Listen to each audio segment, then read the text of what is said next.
Okay, hi friends. So I'm doing this video by myself because Jeremy is currently on an interview. I'm gonna upload this after he's done. We're hoping that he can get another IT job similar to what he had in Florida before we did this like prolonged paternity leave situation. So that can offset some of our funding because it like to pay for our house in Florida and to pay for our house here is pretty expensive. So if you've never watched our videos before, we're adopting 2 little girls from Liberia. Started that process over 2 years ago, and usually it's a process that it can take 2 years or more, but typically the process on average over the last 5 years has been more like a 12 to 18 month max project, with lots of different factors. But in our instance, we paid all of our fees early. We were done fundraising in less than a year from the time we started in April of 2022. A lot of help and support from many of you guys that are watching, and continued support from you. We were prepared to live here for about 8 weeks when we finished fundraising in May of 2023. And at that point, we spent 3 months or 4 months helping other families. Then we hit the November 2023 mark where nothing had happened, and then December, our agency and another agency here in Liberia were suspended and investigated for allegations that are false. For our agency, I think the other agency had some, they had to get a new building, or there's some logistical things they had to do, but there's not been any fault finding in any of our agency that we know of so far. We're still waiting for that investigation to complete and that suspension to lift. We hear a lot of rumors in Liberia about different things. So at this time, so February of 2024, we just decided to get on a plane, come meet our children, tell them that we're coming, and just see, like, basically like a fact-finding trip, if you will, just to figure out what's going on.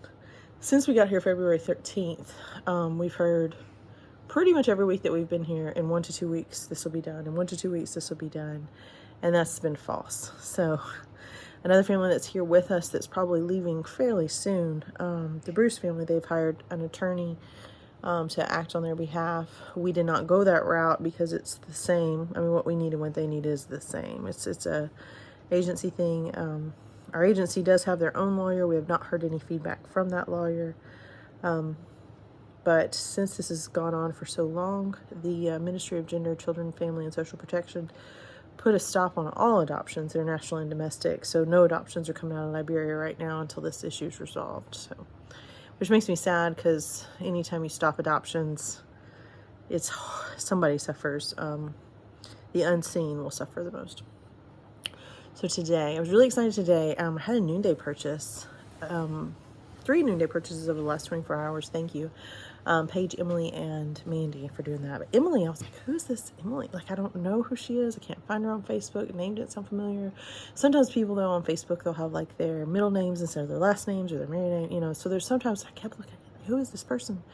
I asked a couple of my friends, I'm like, because my dear friend Paige did an unboxing, and Emily bought some of the things that were on the unboxing. So I was like, maybe she knows her, you know, but couldn't figure it out. So I sent her an email thanking her for her purchase and found out that she's actually a YouTube watcher. So hi, Emily. And a fellow adoptive mom, and we do have a mutual friend that's adopting as well.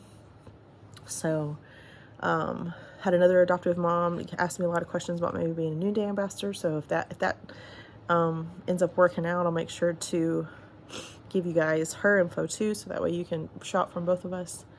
My kids are sitting behind me because they're up here like hiding out while Jeremy does his interview. So that was good. So we got to spend time with, so I really appreciate it. And I really hadn't, I mentioned our noonday shopping link, and I add it to the description every time, but I've never really seen a lot of people like buy from there. So the noonday mission is to create fair trade environment in developing countries where poverty is a big deal. 13 countries, 33 different businesses. They're like entrepreneurial type businesses. So like this bracelet that I'm wearing was made in Peru. It says Contigo, which means go with you. This pearlescent bracelet is made from freshwater pearls in India. So those, the 2 different companies, this one is owned by Mercedes. So she's the leader there. These bracelets were part of a give back to build a kitchen with running water for the community there. But basically, Noonday seeks out artisans that are talented in developing countries and pays them what their products are worth, so they don't have to take them to market, they don't have to worry about bartering, buys them in bulk so that we can sell them in the US and represent their interests and market here.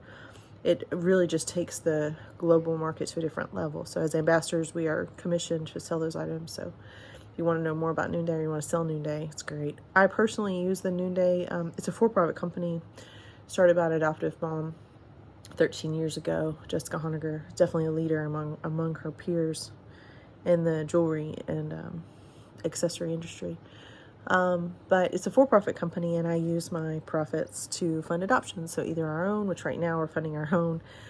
We've done trunk shows even last month to help with the orphanage getting some solar panels put up. And I've helped with some other adoptions. Anytime I have an adoptive parent that I learned about that's in the fundraising phase, I offer to do a Noonday trunk show for them and give them 100% of the commission. And basically that means we gather their friends online or in person if we can do it in person. A lot of times we're pretty spread out all over the country as adoptive parents, especially international. But that's kind of what Noonday is. So I was just glad to see the YouTube channel start a trend there. And I was so encouraged by Emily's response to my email and telling me like what our connection was. I made sure, she didn't have any questions, make sure she likes her products and whatnot. So that's good. We do have a leak still upstairs. So the girl's air conditioner was broken, but it's fixed. But there's just this hole in the wall. So whenever it rains, water will come in, it just drips. And it'll be on the floor, and we have concrete floors, and they're like covered with like this, I guess stone tile. I don't know. It's hard to, I'll show it to you guys. It's like stone, but tile. I don't know. It reminds me of like, I don't know what it reminds me of. It's like concrete, but it's like stone concrete. So, shh, gotta be quiet. Almost done. So anyways, the water, so it was pouring down rain outside, and Jeremy was like, it's storming outside, and I think I hear rain dripping in here too. Sure enough, we had another puddle. This has been like the 4th or 5th time they're trying to fix this. So got the air conditioner fixed, and they came today. This poor lady that she's with the housekeeping staff here. She does a lot of things here, I think, but she's got this beautiful long hair. She's got some extensions in that are pretty. And she had to come back and mop it up again. And she has to come almost every day now, or every other day, to mop up the water. But today, the guy was like, it's 100% fixed. And I'm like, I don't think 100% is a word we use in Liberia about this structure that we call home. Because in some ways, it's really nice. Like where our friends came over today, the Bruce family came over today, they figured out how to bake a cake on their grill, which was delicious. And we sat on the beach and everything. So like there's stuff about it that I'm like, oh. But then it was like, Jeremy went to sit down on at the restaurant, we moved from the beach to the pool to let the kids kind of rinse off and enjoy the pool for a little while. And he sat down and like the chair broke, which it happens. But it's like you go from this beautiful beach view to like, this broken chair to like, I don't know. It's just different. But then this cake that was made on a grill. Today we had a crab break into our house. It was like probably maybe this big. So I guess it came in. A lot of times the ladies, they bring us breakfast is included. So they would bring us breakfast every day. And I'm kind of to the point where like we're just tired of it. It's a very short menu, and eventually you get tired of everything. So we're just tired of it. It's good food. They do a good job, but it's just kind of like we just want something different. So but when they come in, their doors are open and they bring in our breakfast to our room, and then then they leave. And then sometimes there'll be 2 people come in, like, because they bring orange juice too. And so I guess he got in then. I don't know. Or maybe I don't know what he did, but he was right by the front door. And then, so we were just watching him, and Jeremy was upstairs, and I was like, we're just going to wait for Daddy to come back. I'm not messing with that crab. So my kids were kind of looking at it closer. And when Jeremy came down, he was trying to shoo it out the door. And it was like clawed up, like it's going to fight with him. Like it got into its alpha. But we did get it back outside. It was pretty good size. So it was pretty entertaining. We haven't had a snake come in. We've had little lizards, but no, like, nothing crazy. has come in. But yeah, so we'll see if it's 100% fixed or not. We basically, between us and the Bruces, that's okay. I checked earlier, it was okay. Between us and the Bruce family, we basically sent out messages to all of our contacts, and just, especially since the Bruces are considering leaving, I'm going back to the States to kind of save some money on their time abroad. We're just trying to see, like, hey, is there any developments? We haven't heard back from them, which isn't uncommon. I mean, some of our contacts are pretty responsive, some of them, but until you're actually seeing it or holding it in your hand in Liberia, it's just hard to believe.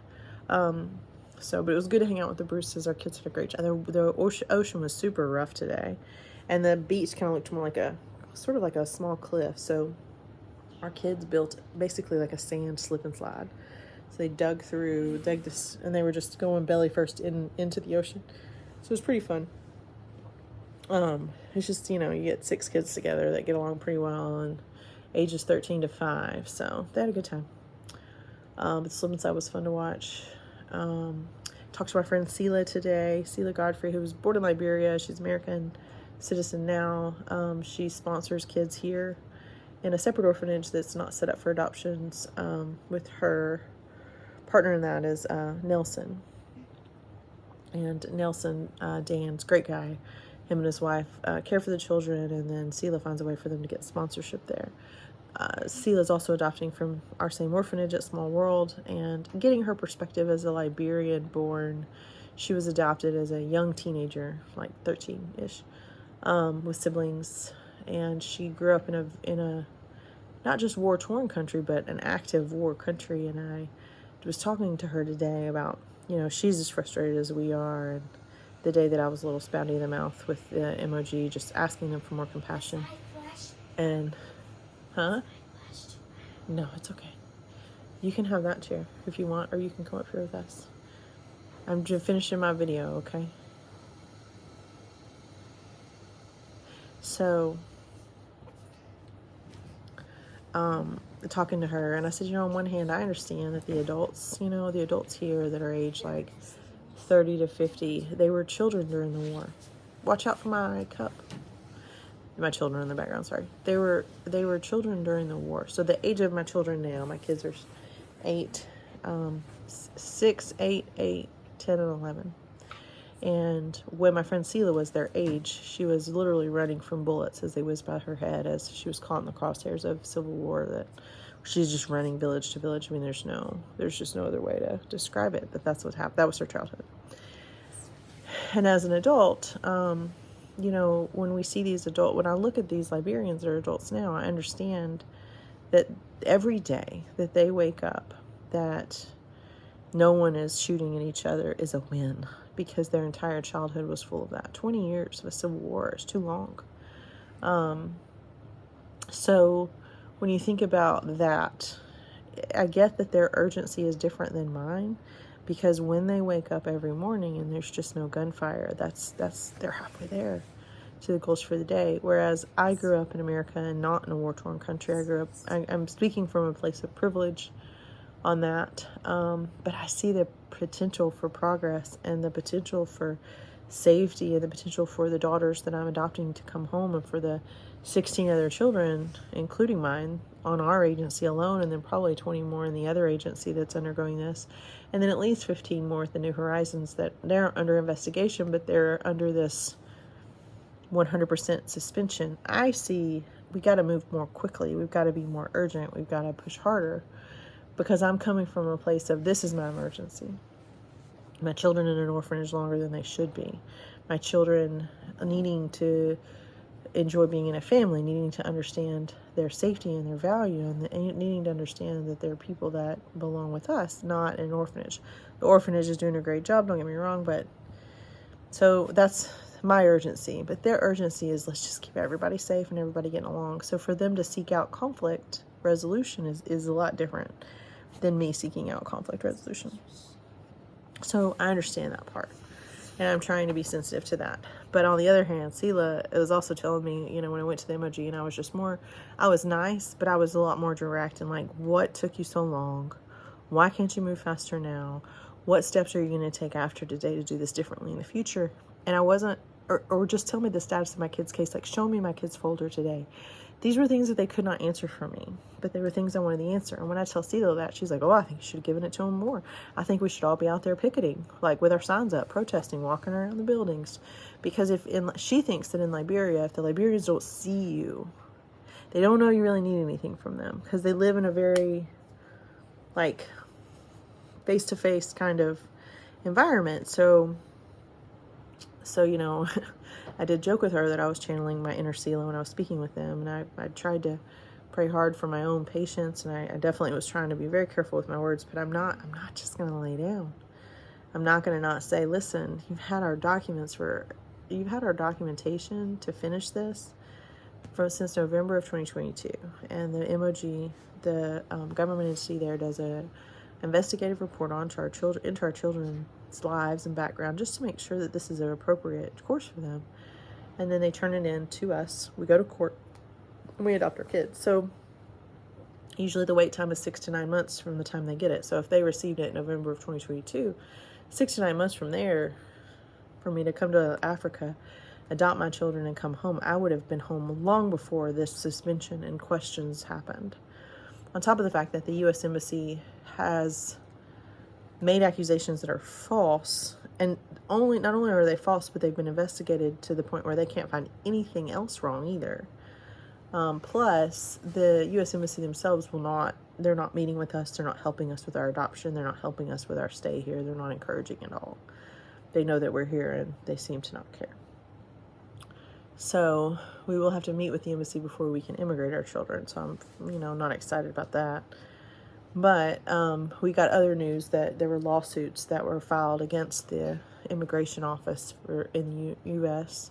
That there's been victories there. So I'll speak more to that when we have more information from that family that's able to be shared. But to hear that an adoptive family spent